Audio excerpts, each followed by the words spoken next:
Ladies and gentlemen, welcome to the Extraordinary Family Life podcast.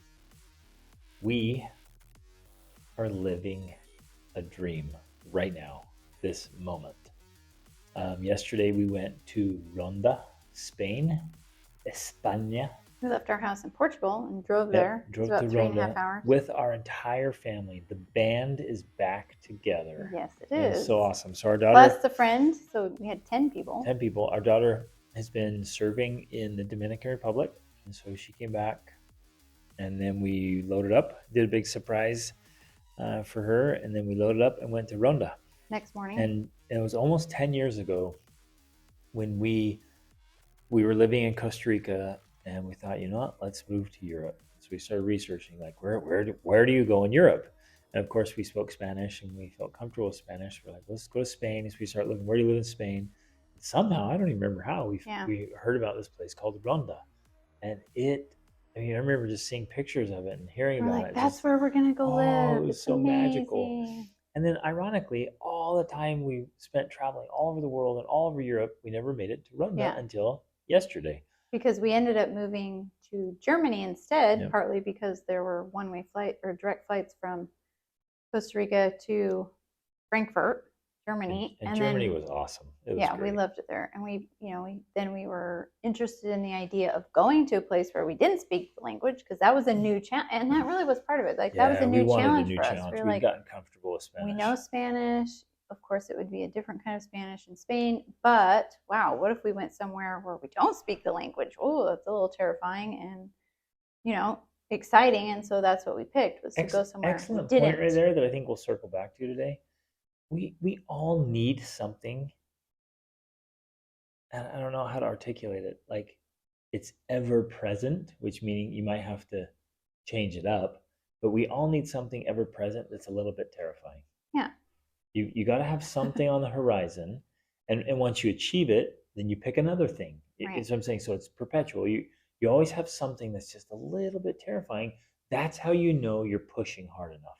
And I think that's how you know you're actually growing and living. And living, right. Because, and it seems counterintuitive, especially to a lot of people who are used to living a life of comfort, known comfort. Well, it's seeking comfort. It's almost like that becomes your purpose. Yeah. Let's seek total comfort. In fact, I remember this feeling like I want to get to a place where I never have that terrified feeling. Yeah. And I was wrong. Now we realize that's actually how you live, by at the seeking edge.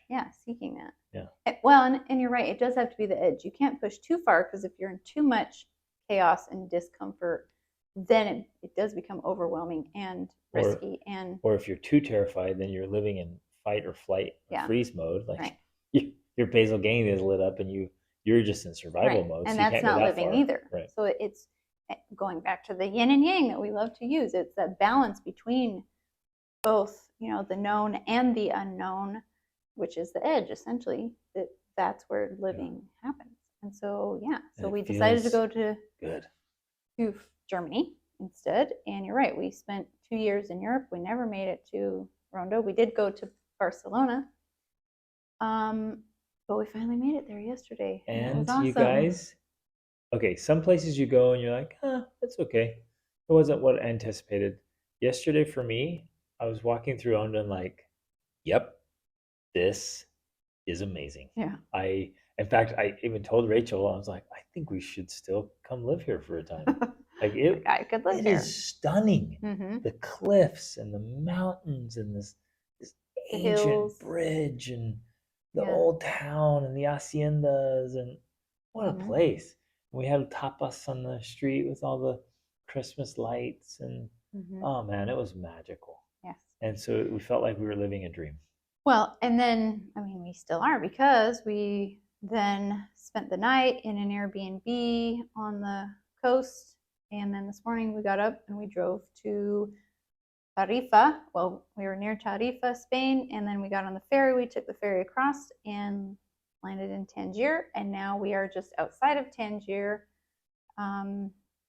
Overlooking, literally looking out the window right now. I can look out there and see the ocean. Bay of Tangier. Yeah. Pretty sweet. So we are very excited. We're going to go explore tomorrow. Today we're doing some work and things. And we're overlanding across Morocco with our whole family Yeah. and meeting up with a group. And what we've been talking about is we love, as a family, we love The Alchemist. And in The Alchemist, he's in Andalusia, Spain, which is where we were. And then he comes down to Tarifa, Hmm. and he describes in the book sitting there looking across to Africa. Yeah. Now, I had never been to that spot and didn't realize how close The it was. Straits of Gibraltar. Yeah, they're very close. Like you're standing there and you're like, I can see Africa. There is It's Africa right there. Yeah. And so it was cool. I remember when I first read that book thinking, oh, I wonder if you can actually see it, or if it's like so Yeah. far off, or he could just sense it. But no, when you're sitting in the hills, you're like, there it is, right there. Right. There's a So reason close. that they call it straight, the STRAIT, because that means essentially narrow, and it's it is close. pretty narrow Yeah. because you can see it. It's awesome. Awesome. So here we are, and excited about that. But we wanted to talk about today this idea, and it's gonna, at first it's gonna sound kind of silly, because we're gonna talk about getting clear about what you want, and then proactively pursuing what you want. And so at first you're like, well, of course I know what I want. But what's interesting, with all the people we talk to, thousands of people across continents, when you really dig a little bit for details, most people, and I know that's a bold statement, but I'm going to hold to it, most people are not clear about what they want. It's kind of fuzzy. If they have something, it's a little fuzzy. It's out there. And I think I can relate, because in my own experience, when you thought, what do you want? I never gave it any serious thought, because where I was when I started this whole journey was like, why would I think about what I want? Because I don't get to do what I want in life. I have to do what I have What to do. needs to be done, Right. right? Well, and I think that this really comes up and is relevant, especially when you're working with clients, because, and I know that this is just true to life, and it is even true of our lives. Our life at times is that you get going in this rhythm, this motion of daily life, where you're basically just doing what needs to be done. You know, and of course we call it going through the motions, because you're spending your time, energy, effort, thought, and in a lot of ways it feels like you're trying to prop up this house of cards. Sometimes you're going through all of these things that you feel have to be done, because if you don't do them, something's going to come crashing down. Sometimes it feels like that. Which is often true. Yeah, right. As well. Like if you just neglect paying the bills, or right. So I like, you know what? I don't want to pay the bills. Yeah. I want to just chill this and week. watch Netflix. Right. You I'm know? going to watch Netflix all week. Even though I have to pay my Netflix bill. Well, things are going to fall apart. Yeah, they're going to turn off your Netflix. Yeah. And then they're going to turn off your electricity, and then your utility. And like, you're going to be in trouble. So it will fall down. Yeah. So there is this side of that coin where, yeah, we all have to do things we don't want to do.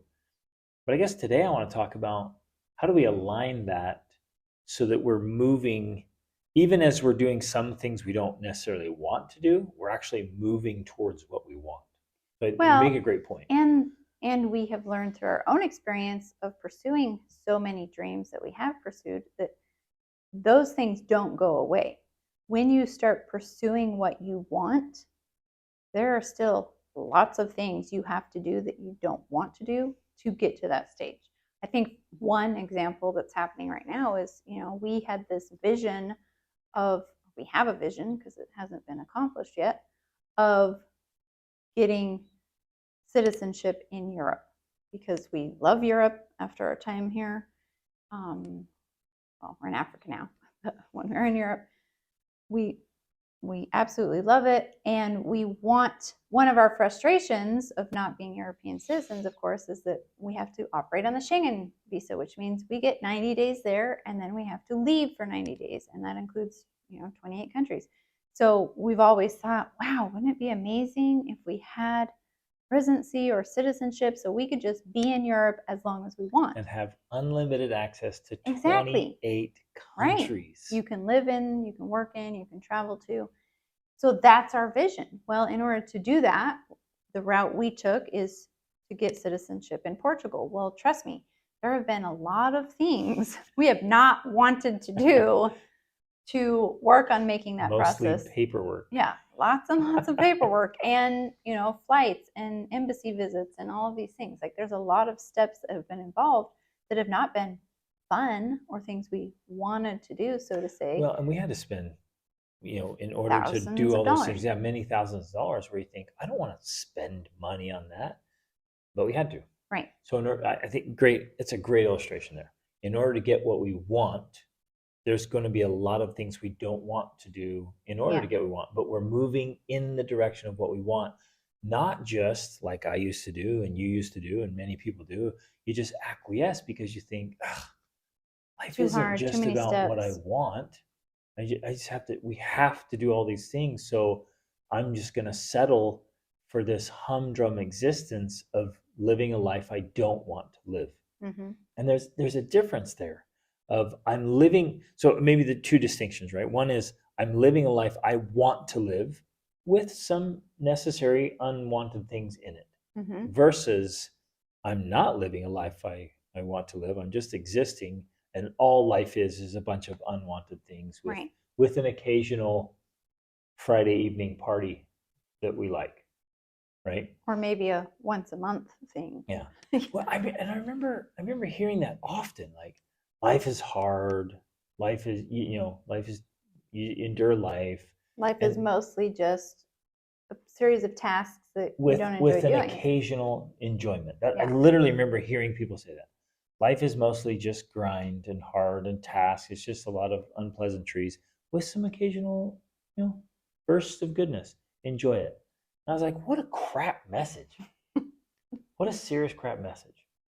And I wanna say no, that we all of us, everyone listening to this, and most people, not all people, but most people live in a time and in a way where we can have so much more of what we want.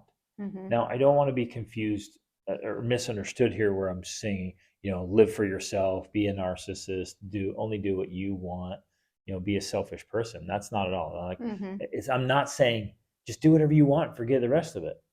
I hope that everyone listening here also wants to do good. Yeah. And wants to contribute. In fact, that's one of the highest human need and the highest form of self-expression is doing something that makes the world a better place. Mm-hmm. So ultimately, I think once all humans meet their needs and they're filled and whole and healthy, they want to give back. They want to make the world a better place.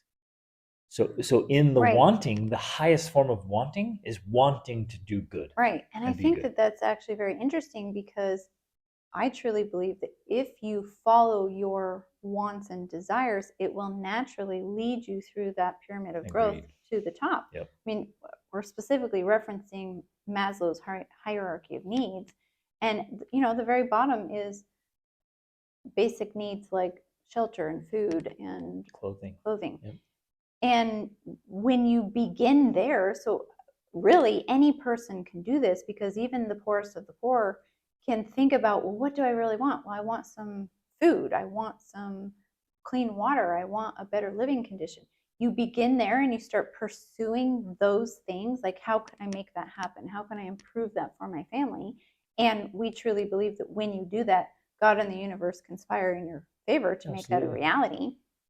And then as you continue to move forward, following those wants and desires, it moves you up that hierarchy of needs until ultimately you get to what he calls self-actualization, where you then are capable and able to make the world a better place by contributing to it, because you're built on this foundation of fulfilled needs, essentially. And what's interesting about that is we're also referencing the 6 human needs, and the 5th one is growth, and the top one, the 6th one, is contribution. So growth comes right before contribution. Like, you have this drive and desire to become a better person. Why? So that you can do more good in the world. Right. But you said something really interesting and made me realize that wealthy or poor, some of the wealthiest people get stuck at the lowest level of Maslow's hierarchy of needs, and what it, and again, this is hard to conceptualize, but you think about it.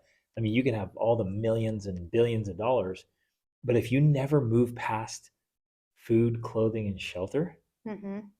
you get stuck there. Think about it. Right. I mean, all you want is like nicer clothing and all the fancy brand, Right. all The this brand stuff, names, Louis and Vuitton, yeah, and the best house, and then another best house, and the fancy cars, and you can literally get stuck at the first level, right. even with you have all the money in the world, Mm-hmm. because you never move past desiring the basics. Right.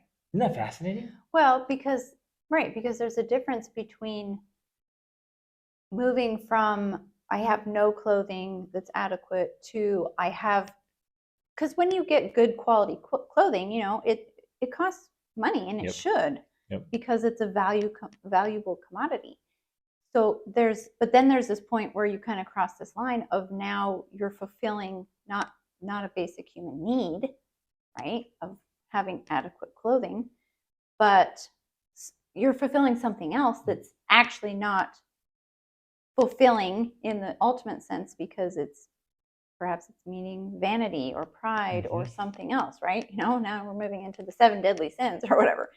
And so you kind of can cross that line where you think, hey, pursuing nicer clothes. I went from someone, and this is even true for us, like, we grew up, and when we got married, didn't care about how we looked and what we wore and all of these things. And we shopped at thrift stores. Yeah, right. And your favorite saying was, I'm just covering my nakedness type thing. Like, I don't care about what I wear. And so we learned for ourselves, well, no, actually, there's more value in caring about what you wear and having good clothing that you take care of and that you invest in and it lasts and those types of things. And so that is a valuable process to go through. But then and we see this a lot with a lot of people, you get stuck thinking, that's the answer to my life. Yeah. Because when I started dressing better, it changed my life. So that means I need to continually forever dress better.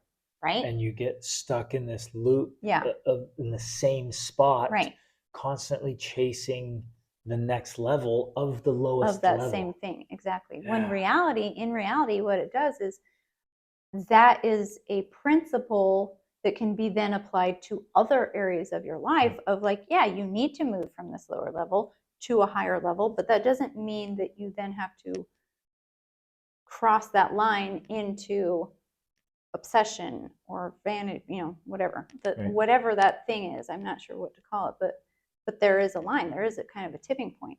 Instead, what we need to do is take that principle of improvement and apply it to another human need in, the hierarchy of needs. Which, of course, I'm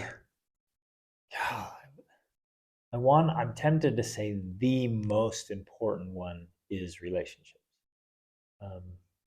But again, you have to take care of yourself. They have to all be balanced, right? It's like I've taught this before, and I know it's counterintuitive. In fact, it's even by definition incorrect. Priority is like, right. That's the most important thing. But to live a phenomenal life as people in a family. So this is what I teach my men. If you have a family man, you have to have like 9 priorities. Mm-hmm. And I realize by definition it's wrong, and yet it's true. Mm-hmm. You can't have multiple priorities, but then on the other side, you can't not. Right. Because if one thing's the most important thing, well, what about all the other things that keep the one thing even possible? Yeah. That's why I have the triple trifecta. Right. Exactly. I've got these 9 elements that you can't neglect any of them, because if you do, you pay for it in all the other ways. All the other areas of your life are affected negatively if you don't keep all 9 of those things dialed in. Right. And I think that we've seen that multiple times with people. In fact, that is essentially what you do in your coaching, is addressing that imbalance with your clients, because people will do that. They do it. It's natural to pick the one thing that's important. Maybe it's for them finances, which obviously is a very common one. But even when people pick relationships, they will pick relationships to the neglect of themselves, of their finances. Mothers will often, especially moms, but sometimes dads too, will put so much into the family relationships or into their children that they neglect themselves, which then becomes I mean, it has a negative impact on your overall well-being. Well, even the relationship, like influence, right? the way this plays out for me is if I put so much emphasis on our relationship with you and the kids that I don't spend time reading, I don't spend time working on my own education, I don't spend time working on my Earning own money. health and fitness, I don't spend time working enough to provide, right? I'm neglecting all these things. I'm like, well, I'm doing it for you guys. You Right. guys are the most important thing in my life. Well, all of a sudden, I'm becoming more and more diminished. Yeah. I'm shrinking as an individual. And in some ways, so I have less to offer and give. Exactly. And in some ways more dependent as well, because that then becomes a part of your identity. And there has to be this balance of interdependence, right? We each have to be strong individuals in order for our relationship to be strong and our family, our parenting relationships to be strong, because otherwise it becomes almost cancerous or parasitic, right? Where you're literally... It is parasitic to a definition. Absolutely, yeah. Right. It's one organism living off of another. And I think in some ways that's what we see going on in parents who are having difficulties with their children. It's almost because it's become toxic. There's this toxicity there, or this how do you turn that into a verb? Parasiticity. Let's start making up some words I here. Guess. But it's almost like it's there sucking life from the relationship because the parent is so putting so much priority on their child, right? Moms will do that. Oh, absolutely, they will. And so it becomes detrimental to both of them. Right. And then they actually create the opposite of what they want. Gosh. Because their relationship with their child and raising their child is the most important thing in their entire life. Well, and I see adults do this who have, grown up, moved out, but they still have this unhealthy overemphasis on the relationship with their parents. Yeah. And it's like, man, you're 30 or 40, or I'm glad you love your parent. And they're like, yeah, but the scriptures say to honor your father and your mother. Like, yes, but it also says you should leave your father and mother, and cleave unto your spouse. It's time to separate that out. So that you're right, that relationship can be too much and go too far. And even something wonderful like relationships gone too far becomes toxic. Yeah. So another thing, I want to point this out too, because I think it's relevant, but I think in some ways people will also make their spirituality, and I know people that feel that they're spiritual or religious will completely disagree with this, but they'll put their spirituality or their religion above everything else as well, in a way that from an outside perspective creates an imbalance in their life. It creates imbalance in their relationships, in their businesses, in their careers, in their marriage, own well-being, right, and their own well-being, because that becomes the highest priority of all. And of course people say, well, yeah, God is my number one priority, and I get that, but I personally believe that in order for us to be more God-like, we have to be more balanced. God is not in balance. He has everything in perfect balance. That means everything. So in order to be more like that, we have to find more balance in our lives. It's not, one thing above everything else. Right. So yeah, even spirituality or, communion with God has to be in balance with the other things of life. Yeah, exactly. Yeah, beautiful. So unless maybe you're a monk or a nun, but even then, we're not. We're family people. We have children. I've read these beautiful books, the Book of Joy and The Hawk and the Dove, which was a fictional. I read all these books, and I studied the life of Saint Francis and the Confessions of Saint Augustine, and I mean more and more. Even they are like, well, no, you got to do the laundry, I got to do the dishes, I have to cook, I have to go out and work to get some food, and then I've got to go. I'm serving and loving people and connecting and consoling, and I'm dealing with my own issues here. Right. So they still were in this beautiful process of that. There was this one book where I remember him just saying, he's like, I don't even pick up a straw off the ground unless I'm doing it unto God. But basically, I'm doing all of these things. They have to be done, but I can do them as kind of this worship or this offering, And so, yeah, you can you can prioritize that way of thinking, but that doesn't mean you're not doing the things that Right. need to be done. Exactly. I think, yeah. Beautiful. So circling back then, all of you listening, life will, you'll either choose to live a life you want and you'll pursue your own targets and goals, or by default, you'll end up living either a humdrum existence, or most likely you'll be used by other people to pursue their goals. Mm-hmm. So either you're pursuing your own goals or you're going to be used by someone else to pursue theirs. And you might think, oh, no, nobody's using me. Oh man, yes they are. And they do it through your email inbox, through phone calls and text messages, billboards. You go to work for somebody, you're like, no, nobody's using me. And then you go to work for somebody you work for someone who's building their dreams and goals. Right. Right. And they're pursuing their stuff. So ultimately, each of us has to get really clear about what it is we want. And that at a first level, it's very general, very vague. Like, what do you want? Well, in fact, sometimes you start it, because people don't know, you start with what you don't want. That's a great place to start. We often know better. Well, I definitely don't want that. which is almost always the case. When I ask people, hey, what do you want? It's very often like, man, I'm not sure. I don't know. I got a few things. I don't know. I'm like, and then I go there. What are you sure you don't want? And there's more certainty with that. Yeah, there's some adamant fire there usually. Mm-hmm. I did this just the other day with a couple. It was, in fact, I forgot about this conversation. It was awesome. So I'm like, what do you want? And they're like, we don't know yet. They're trying to chase their dreams as a family, and they're like, what? I'm not sure. And so he's like, okay, what do you not want? And it was fast. Don't want to be broke or poor. I don't want to be fat, right? I don't want to be, I can't remember what the other ones were, but it was just quick, bam, bam, bam, bam, bam. I know I don't want to be those things, which is a great place to start. Absolutely. So as you go through, I guess I want to use the triple trifecta, and you can add some things in there, but as we go through this process, just write these things down and start thinking through it as you're listening. Almost a first reaction. And if it's not what you want, then, what is it that you don't want in that area? Right. So the triple trifecta, the first one is mind, body, and spirit, right? And I say fitness under that. It's fitness in mind, body, spirit. So you're mentally fit, spiritually fit, and physically fit. So what do you want in those things, or what do you not want?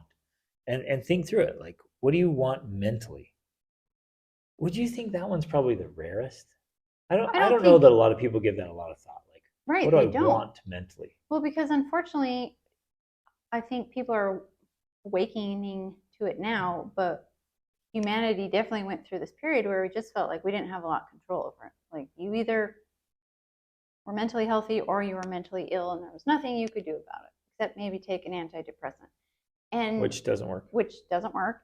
But there's a lot of research now that's very clear. Yeah, there are clear things you can do. Just like there are clear steps and habits to becoming healthy physically, there are clear steps and habits to becoming healthy mentally. Absolutely. So it's a very clear, straightforward process. You have complete control of that. You're not a victim to your mental health or lack of it. Exactly. And so many of the problems mentally ultimately come down to a lack of mental management, or poor mental management is what's causing a problem. I would say that is true, but I would also think in a lot of ways, it also comes down to a lack of actions and behaviors, because Absolutely. there's a direct connection between what you're doing, whether you feel like doing something or not, but what you're doing on a daily basis and how you are mentally. Yep. I mean, I just recently heard something I'd heard before, but people 100, 200, 300, 500 years ago, they didn't struggle with it as much because they were focused daily on doing the things that needed to happen. Yep. They were very busy doing. But things that were good for you too. You're out there moving your body, you're planting, you're harvesting, you're hunting, exactly, so that you could eat, building shelters. But you didn't really have time to sit and be depressed. Like maybe during the winter, if you're sheltering or whatever, that would be depressing. But Otherwise, you're out, you're moving, you're doing things, and that contributes to mental wellness. Okay, so here's a perfect example of what we're talking about overall in this episode of what is it you want and what do you need to be doing proactively and actively to do it. And this is one of them. We might say, I want to be mentally fit. Well, you got to get definitions about that. So I want to be strong. I hear men especially talk about, I want to have like a fortified mind. I want to have a tough mind. I want to be gritty and disciplined, and I want to control my thoughts. So not only am I not thinking about inappropriate, negative, bad things, but I'm actually directing my thinking in a good way. And this includes education as well, right? Mentally, I want to constantly be reading books. So I've averaged a book a week for over 2 decades, right? That's part of my mental game. I have committed to become fluent in a new language every 5 years. Right? So and our whole family does. This family culture, we're just pounding books all the time. We're learning languages. We're memorizing things. We're discussing challenging ideas, right? So we want mental health and mental fitness and mental strength, mental fortitude. We want all, and we want to have a highly developed mind. Right. So what are you doing? Well, you're saying, whether I feel like it or not, whether we all feel like it or not, we exercise physically because it's good mentally. We do hard things, uncomfortable things. Why? Because it's really good for us mentally. And I can't tell you how many times, I think cold water is a great example, because man, on a cold day in a cold pool, you do not want to get in that thing, but you do it because of there's tons of physical benefits, but there's a lot of mental benefits. You're like, hey, I committed to do this, or I'm choosing to do it. It sucks. It's uncomfortable.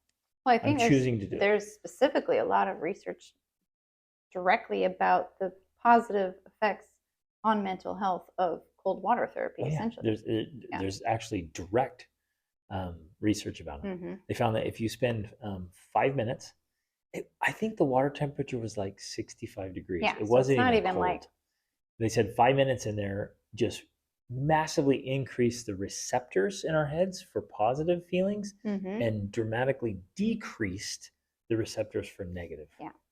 Just 5 minutes in like 65-degree water. So if you can regularly get in some real cold water, so there's a direct connection there. But you get stronger. So there's a perfect example. So get up every day and specifically do things that have proven to have the mental benefits that you want. There, circling back to, what do you want? Well, I want to be mentally fit. As opposed to, and I specifically know people who say, well, I want to be healthy and I don't want to be depressed anymore. And yet every single day they're taking the actions that directly contribute to their depression. Yep. Exactly. And I think ultimately, like, that's what we're talking about here. What do you really want?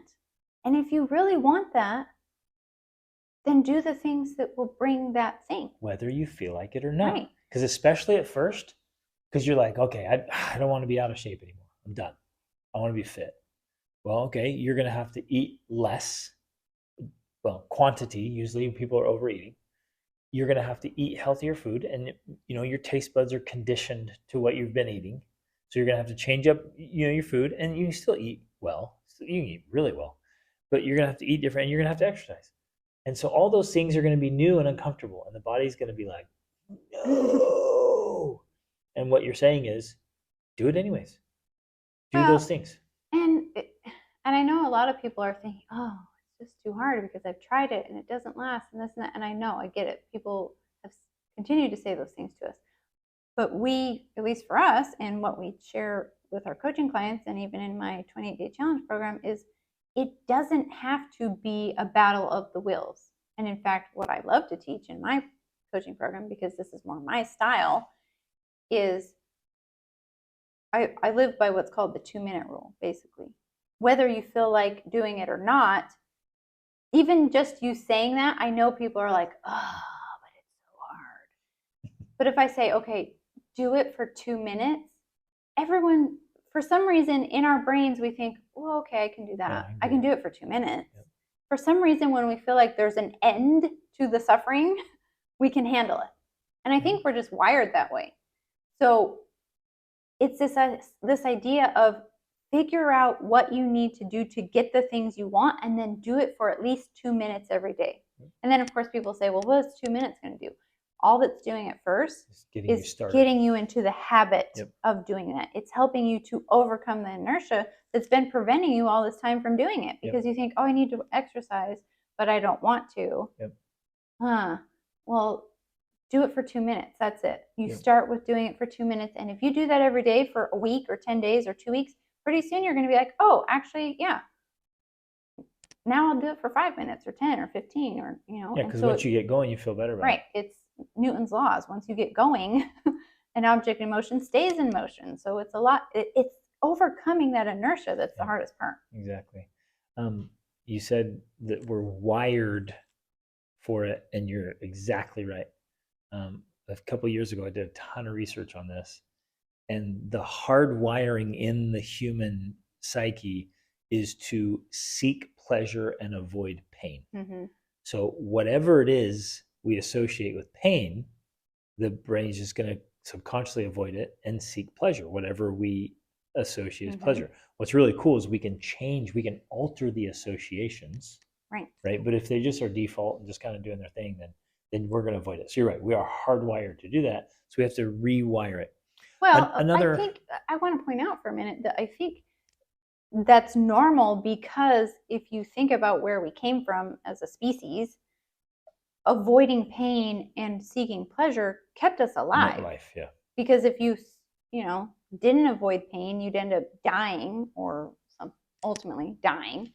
And seeking pleasure, when you live in the woods, right? Yeah. What is pleasure? It's going to be a fire. It's going to be a comfortable place to sleep. It's going to be good food. Yeah. You want to seek those things. The only problem is the world we live in now didn't exist before, So where that served us well previously, now it actually becomes detrimental because the world has changed. And we haven't changed fast enough to be able to handle that. As a society, most of us have become so weak that we think these simple things are hard. Right. I hear people constantly complaining about this trivial thing. Oh, it's so hard, so terrible. I can't believe I have to do this. You're like, are you serious? Just because we become so coddled. Because our world now is so comfortable that we've grown so used to that comfort that doing anything that would have kept our ancestors alive. Any other time period, they would have thought, oh my goodness, that's unmanageable. You have arrived. Right. You've arrived at the lap of luxury. And now people are like, I can't handle this. It's too hard. So this all fits into kind of even a bigger discussion of what you want most versus what you want in the moment. You said that made me think of that. And I think it was Charles Swindoll. He said the chief cause of failure and unhappiness in life is giving up what we want most for what we want in the moment. And so it almost seems in conflict. We're sitting here talking about hey, what is it you really want? Well, you might be like, well, right now I don't want to work out. Right. I don't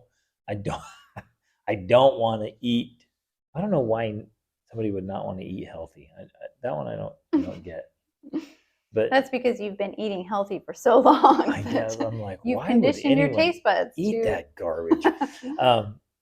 But the want in the moment might be laziness.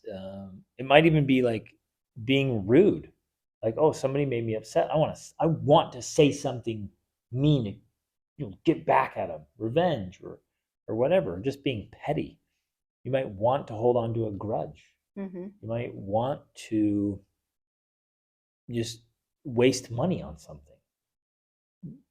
But we have to stay keyed into what we want most. And I think that for me is one of the things that has made discipline easier for me, or doing the hard thing easier, because I just constantly remind myself, what is it you want most? Right. And so doing the quote hard That's why it's thing. easy for you to eat healthy and not junk food, because you look at your muscles and you're like, this is what Yeah, I I want most. want to be fit. I want to be ripped at 50 and 60 and 70 and 80. So when you think, oh, how do you resist that fast food? It's easy. I don't want the effects Right. of the fast food. Mm-hmm. So I think maybe I don't know, and I don't think I did that on purpose initially, but somehow through my journey of personal development and growth and seeing all the things I didn't want, I guess maybe that was it. When I was out living in rough conditions and seeing people suffer, somehow I was able to make the connection. I'm like, man, they keep making those choices and they keep getting these outcomes, but they don't seem to see it. And I'm like, I don't want what they have, so I'm not going to do what they do.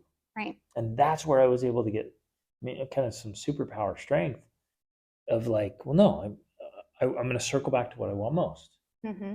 So one of the things I want most is to travel all over the world with my entire family, having epic experiences. And here we are doing that right now, right? And so you and I choose to give up other things Mm-hmm. and eliminate other pursuits. My Porsche, your dream Porsche yeah, that you would love to have one day, but we trade that for other things. For other things, right? Yeah, that's a great point. You're like, oh, I could pursue this, I could pursue that. We could take our businesses and make them massive, but that would pull That us would away require from us to family time. work more Yeah, and travel less. right. So like, which again, we're not. Each person and each family has to kind of define their hierarchy of values. Mm-hmm. But the caution I like to give people is like start exploring your wants and kind of write them down and then put them in order and then take those and go line them up against the greatest thinkers and leaders of all time to make sure that they're in a good order. Because what has happened over the years, I've worked with people, I'm like, hey, write down what you want most, write down your goals, write down your dreams, write down what's important to you. And they'll sometimes come back with a list that, as I see it, it's flipped upside down. And they've got things at the top, like, I'm gonna do this. I'm like, okay. And I don't when I'm coaching through them, I don't like attack it. I'm like, okay, no, that's wrong. Let's go line that up and see where that plays out. Go find people in history who had that list, and then find people you admire and see if you can find out what their list was. Well, I think ultimately it's instead of relying on your own thinking or judgment, it's being able to compare and contrast what you're pursuing with someone who's already done that, because people have done it throughout history, and to see what their experience was like, and the ultimate outcome. Yeah, what is their synopsis of pursuing that thing? Was it a positive thing? Was it a negative thing? Did they regret it? Were they grateful they did it? I think that's kind of what you're talking about, because we can't always know. We're not wise enough as finite human beings to know exactly what's going to be best for us and bring us the best, the most joy and happiness in life. And so that is the beauty and power of reading, is because you have access to the minds of millions of people, literally, who have lived incredible lives. And so you can read biographies and histories and learn what they learned, and then say, wow, okay, yeah, maybe I don't want to pursue that. Look, you have to look at the whole picture. This is where we get a little short-sighted, because let's pick an example I've heard before. Like people say, I want to have $10 million or $20 million net worth by the time I'm 40. Like, okay, wow, that's ambitious. That's amazing. Let's look at some people who've done that, and not look at just that specific journey to achieving that specific goal. Let's look at their whole lives. Right. And so then you go and you're like, oh man, they worked 90-hour weeks every single week, no exceptions. And it they cost them lost their marriage, their health and their marriage and their children hate kids. them. Yep. Which is the common story. Like, wow, okay, they literally had to sacrifice everything on this altar of Right. chasing that big And goal. and So you think, is that what I want? we think I imagine they're thinking that, well, I'm doing this for my kids so that at some point we will have this ultimate freedom of being able to do whatever we want, go wherever we want, and like have this great time. But that's why it's so important to learn from others, because most of the time that's not what happens. Right. Most of the time, in a way, you get addicted to working like that, and so it never ends. There's never a stopping point. It's never enough. It's never good enough. And then what you have to exchange for it is actually the very thing you potentially were saying you were doing it for, is those relationships. Exactly. And we've read biographies like that, and we've, The seen it happen. The one I'm thinking of right now is called Driven. And he did that 90 hours a week, every week. And he kept saying, I'm doing this for my family. I'm doing this for my family. And on his early deathbed, because as he a neglected double his health. amputee, because he became diabetic because he was so unhealthy, and his some of his children wouldn't even come see him. They hated him, wouldn't even talk to him. Right. And so he's like, man, I messed up. I just totally neglected my spirituality. I'm about to go meet my maker, and I'm not ready. I have all this wealth, but my kids resent me, and we don't have a good relationship with them. And now I'm super unhealthy. So I give all my wealth to have my health back, but I can't. I sacrificed it. So I think that's an important point there, is like, make sure your value system is actually aligned in proven patterns throughout history, from the greatest thinkers and leaders of all time. Like you can get access to all those things, like you were or saying. even in modern times. Right. I mean, today there's podcasts and books and YouTube videos. Like, there's so many stories of people out there who are sharing their lessons about, hey, this is what happens when you pursue this thing. But we have to look behind the scenes. Yes. Ladies and gentlemen, you have to look behind the scenes. I think one of the greatest that's the dangers in our time is this facade or mask that people put on. They're like, hey, I'm so successful, I'm killing it, and they hold out the one thing of like, look what I'm doing, look at me, I made this millions of dollars, or I did all this thing, I'm doing all this. But you have to get back behind the scenes and be like, okay, how's the rest of their life? Right. And when you see all the details, then you ask, is that the life I want? You have to find the life you want and align like that. So anyways, as we're going through this, what do you want mentally? What do you want spiritually? What do you want emotionally? What do you want physically? What do you want in your marriage? What do you want with each of your children? What do you want your family legacy to be? That's one of my favorite ones. I just love thinking about family legacy. And that one's really interesting because for me, it's generational. When I think about a legacy, I'm like, okay, this is a long game. But what I do today and every day is building this long game of legacy. Love thinking about that one. And that one's easy to also think, what do I not want? Right. Because you see it, things that were passed down in my family or in your family or in families I would get to work with people. It's like, oh, it's been doing, that's been happening for generations. I'm like, hey, put a stop to it. You be the one that puts a stop to that. It ends right here with you, and you create a new legacy. And then, so that's the second trifecta is marriage, parenting, and family legacy. And then the third trifecta is your expenses. No, your income is first, then your expenses, then your investments. And even there, it gets fuzzy. Like, what kind of income do you want? And the almost immediate response to that is like, well, I don't get to decide my income.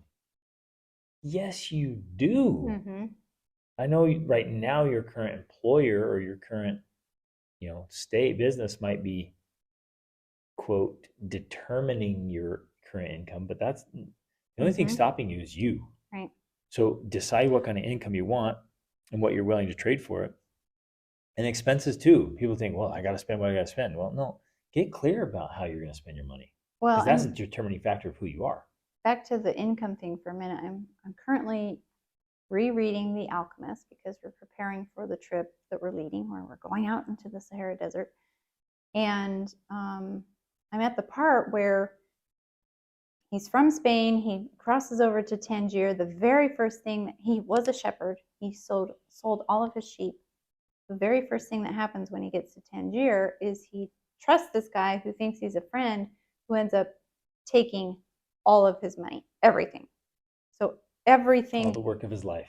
this, gone. and which is why this book is so great. And he calls it a fable, but it's so true to pursuing your dreams. And we love this book so much because we have lived these experiences. Obviously, it's not the same story, but the principles he teaches are true. Like, it's happened to us. You know, we pursued our dream and then we lost everything, right? And so it's just so true. And so he goes to Tangier, he loses everything, doesn't even have money to go back and be a shepherd again. He can't even do that. He's like, I'm worse off than I was. And so the only thing, gut-wrenching. I know. So the only thing he can do is he happens to find a guy who owns a crystal shop where he sells like crystal glasses and stuff. But this guy, you know, kind of tells his little story a little bit where he used to have lots of business and now he's at the top of the hill and no one comes up there and no one buys his stuff anymore. So everything's covered with dust and everything's dirty. And this kid is so hungry that he goes over and he's like, will you give me lunch if I dust all of your glasses, you know? And so the guy doesn't even respond and he just starts dusting. And then when he's done, he takes him for lunch and he's like, I would have fed you anyways because the Quran tells us to feed someone who asks us for food, you know, but I'm glad you cleaned my glasses. He ends up hiring him and he has all of these new ideas. Yeah. He just infuses it with new thought and new life. And so it changes both of their life because they both start earning more money because he's like, well, let's do this and let's do this and let's serve tea in the glasses for people. And then they'll want to climb up the hill because they get to have tea and crystal glasses.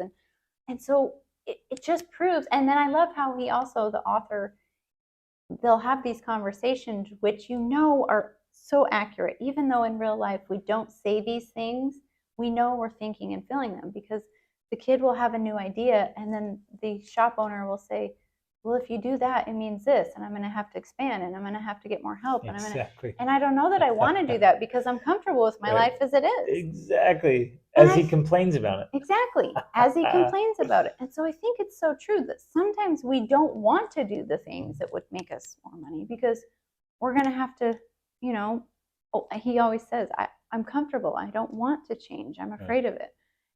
We don't want to do that. We want to just stay with what we know. We want to stay with the known and not have to face the unknown of earning more money or of doing more to generate more income. So it's within our power, but we're not always willing to take that step. Well, and that's so beautiful there. What do we want more? Do we want the comfort and the familiarity, the convenience of now more than do we want, how do I say this? Do we want to not change more than we want the results of change? I think for some people, yes. Right. That is exactly what they want. And that's why we say stuck, because our wants are distorted. Yeah. Again, this is why we're having this conversation. Like getting clear about what you want and in that what you want most or what you want more. Right. And I would say, you know, it's a valuable process to go through. And in fact, it kind of mentions it in this little story, in the bigger story of The Alchemist, is because the shop owner himself goes through, he talks about, well, I had a dream. I wanted to go to Mecca and I wanted to take the pilgrimage and, you know, and all of that. He's like, but now I don't because I've lived it so many times in my head that I'm afraid I'd be disappointed if I actually did it. And ultimately, he ends up being more content with staying because he went through the process of accepting that actually, no, I don't want that. I'm happy staying where I am. And so even if you never change your life and pursue dreams or whatever, going through this process, I think brings you more gratitude for the life you choose to live because you feel like you're actually choosing to live it. I'm consciously choosing to remain in a more comfortable life instead of feeling like resentful or bitter because, oh, well, I never got to do that thing. Yeah.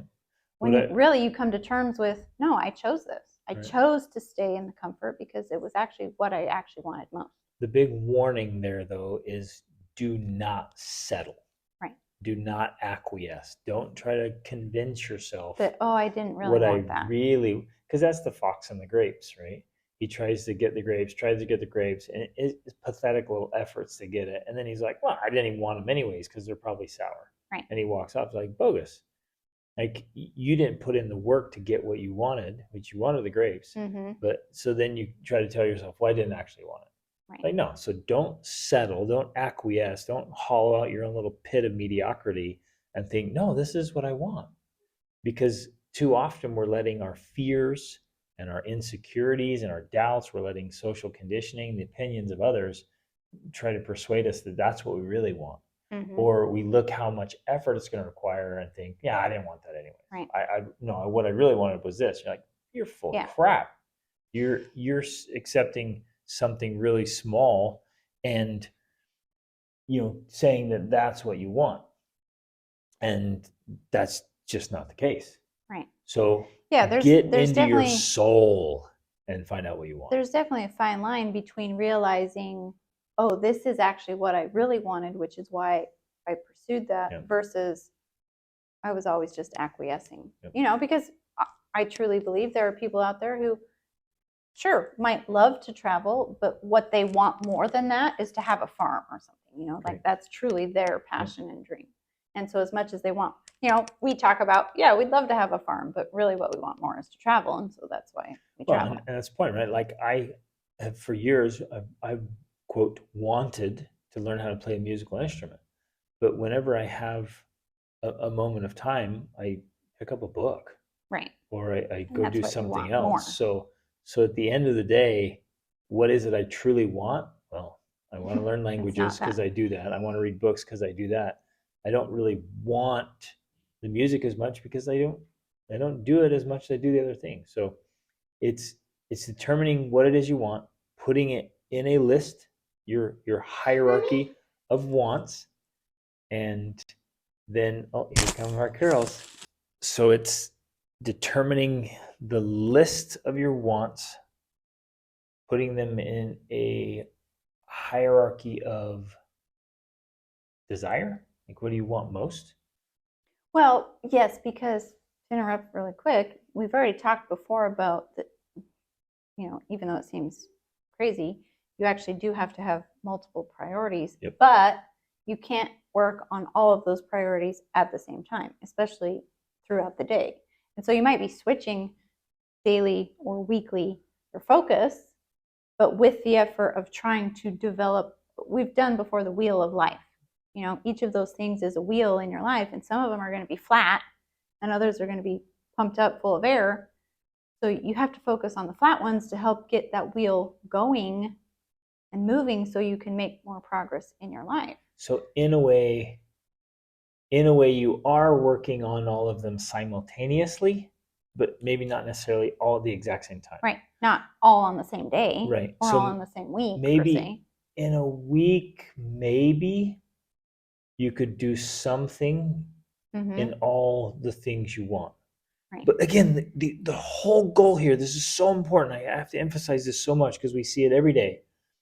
You have to be making palpable progress towards the things you want.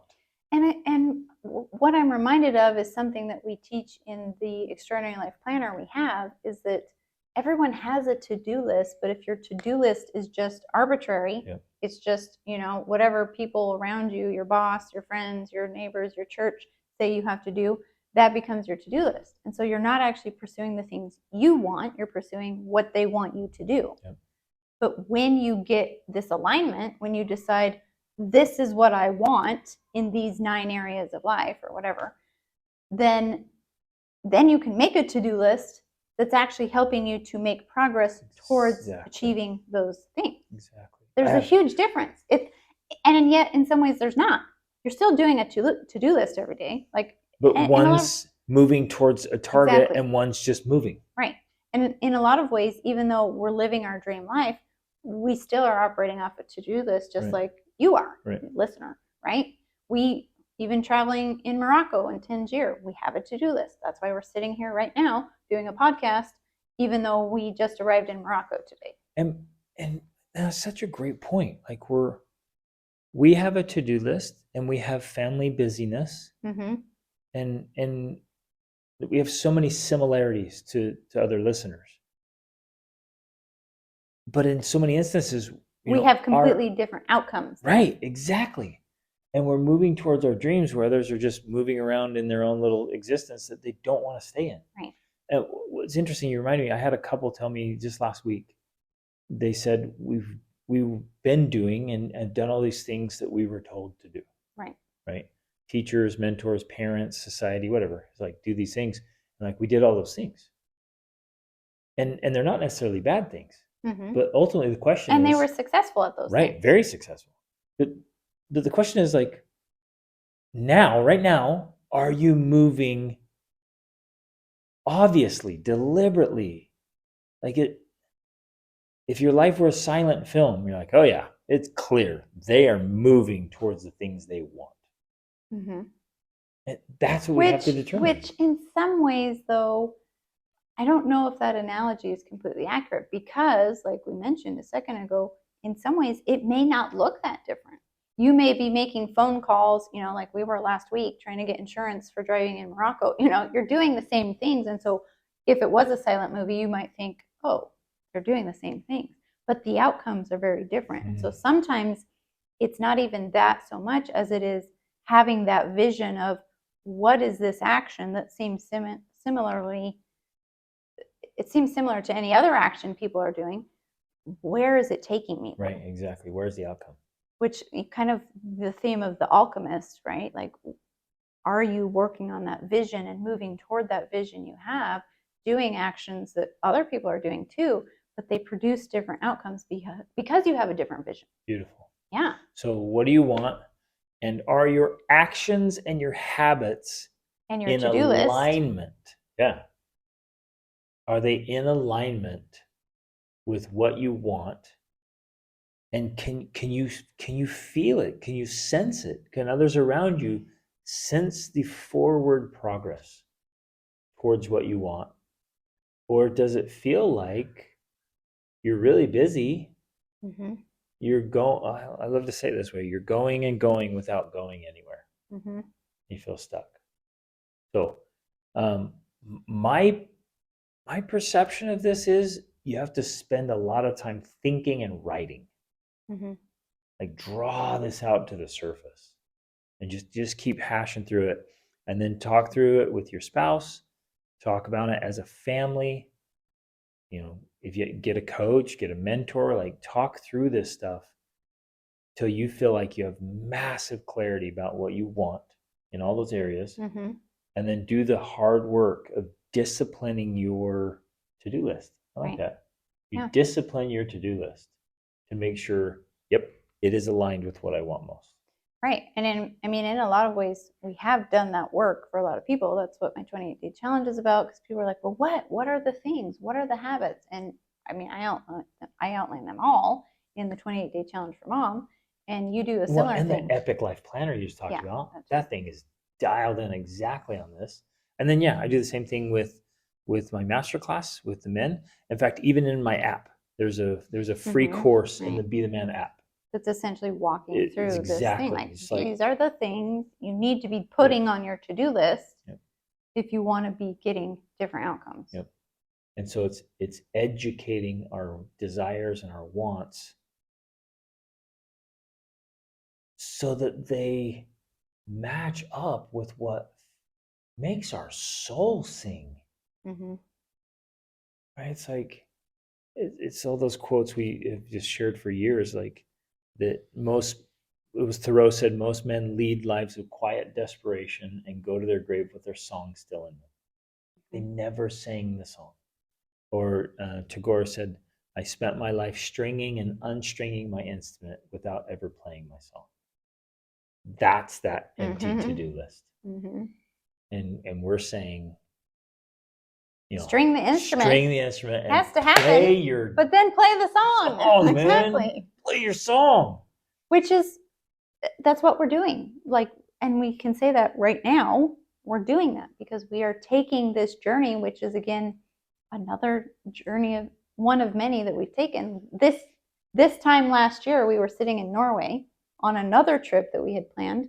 But in the meantime, in between these trips, we're at home, wherever that is in the world, working on to-do lists so that we can then, to use that analogy, play the instrument and actually play the music and enjoy it. But we don't do the to-do list just because. There is a purpose to that to-do list so that we can then live our life more fully. Yeah. You know, even travel, I know we talk so much about travel. Travel is not our purpose. Right. And it sounds crazy, but travel is our to-do list to reach our purpose. Yeah. And our purpose is, I think ultimately our purpose is to become superb human beings, to become the very best version of ourselves and to help our children do the same, like to help them maximize their full potential. And we've realized that extensive, real travel helps do that. Yeah, we use it as a tool, which is also why, as a part of our purpose, that's why we lead the trips, because the same thing, we use the travel experience as a tool to help people have their own transformative experiences. Exactly. So transformation. Yeah. Transformation is part of the end goal. It's what we want most. Right. I love it. Okay, you guys, thanks for listening. Thanks for caring enough to even listen to an episode like this. And thank you, kudos and honor to you for the effort that you put in to strive to be your best self, live a good life. So, love you guys. Reach upward.